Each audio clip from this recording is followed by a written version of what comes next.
लिखा जहां बैल नहीं वहां गौशाला निर्मल तो रहती, पर बैल के बल से अनाज की बढ़ती होती।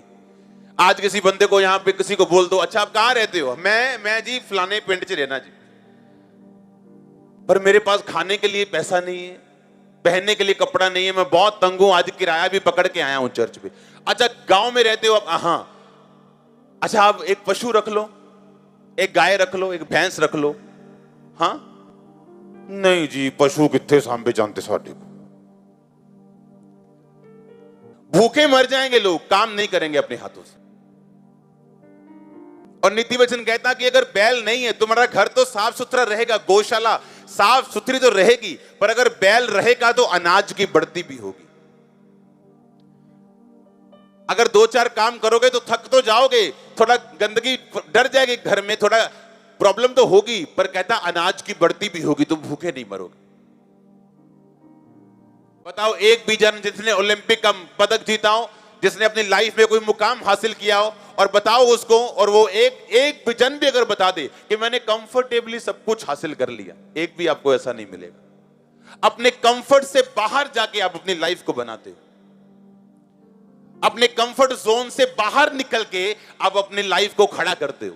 वो चाहे प्रेयर लाइफ हो, चाहे बिजनेस लाइफ हो, चाहे मिनिस्ट्री हो, चाहे आपकी स्पिरिचुअल लाइफ हो, अपने कंफर्ट जोन के अंदर रह के आप पदक नहीं जीत सकते। अगर अनाज की बढ़ती तुम चाहते हो तो कंफर्ट में रह के तुम नहीं रख सकते, कंफर्टेबल रह के तुम नहीं बढ़ती कर सकते अपनी, तुम्हें अपने कंफर्ट से बाहर आना पड़ेगा। मैंने लोगों को बोला कि परमेश्वर ने कहा कि मैं भयानक जो तूने काम किए मेरे लिए, उनके द्वारा मैं तेरा मुंह मांगा वरदान तुझे दूंगा।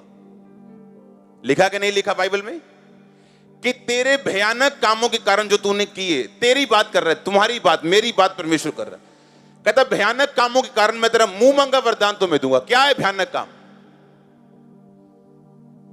किसी को जाके परमेश्वर के बारे में बता के आना जो बिल्कुल कट्टर हो, दुश्मन हो परमेश्वर का। सुसमाचार वहां लेके जाना जहां ना पहुंचाओ, किसी चीज की परवाह ना करना, ना डरना, ना घबराना, अपने रिश्तेदारों को बता के आना कि मैं परमेश्वर में हूं। बीज बोने के लिए परवाह ना करना, काम करने के लिए परवाह ना करना, प्रभु का काम खुल के करना।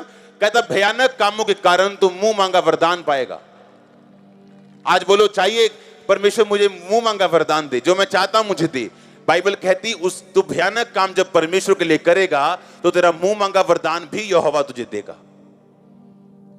पर अगर वचन पढ़ा ही नहीं है और सिर्फ मांगते जा रहे हैं जिन्नी की तरह, जैसे जिन के पास आए कि विष मांग ली, ये विष मांग ली, लेकिन चिराग से अभी जिन्न निकलेगा और अभी बोल देगा ये ले मेरे आका।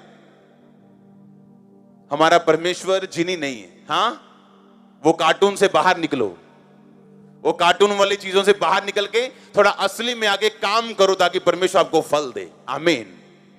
कहता तेरे किए हुए भयानक कामों के द्वारा यहोवा तुझे मुंह मांगा वरदान देगा। तेरे किए भयानक कामों के द्वारा अपने चले चलाए काम को छोड़ के मिनिस्ट्री में आना, यह भयानक काम था और मुझे मुंह मांगे वरदान मिले।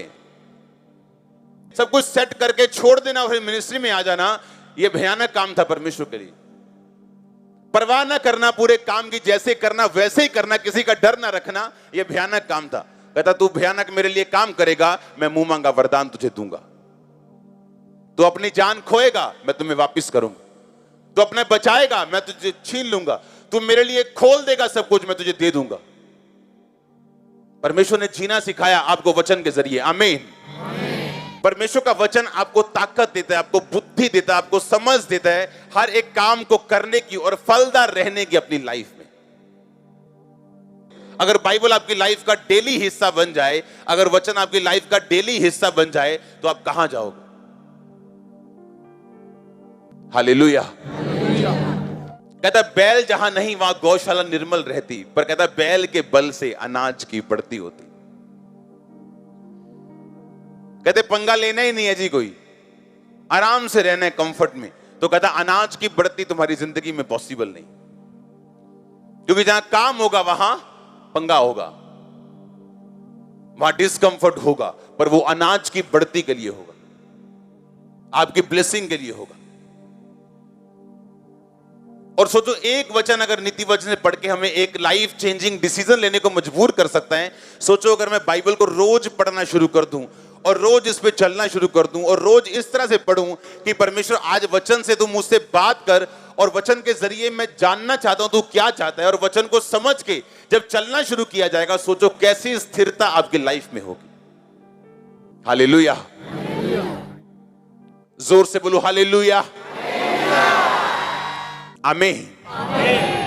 अपने हाथों को उठाओ, फिर से बोलो वचन मेरी जिंदगी का हिस्सा बने, मैं इसे रोज पढ़ूं, रोज सुनूं, ताकि मैं स्थिर रह सकूं, फलदायक रह सकूं, किसी अच्छी चीज की मुझे कमी ना हो, मैं उसके वचनों से खोज सकूं, यहोवा के मन को जान सकूं, परमेश्वर के उद्धार को समझ सकूं।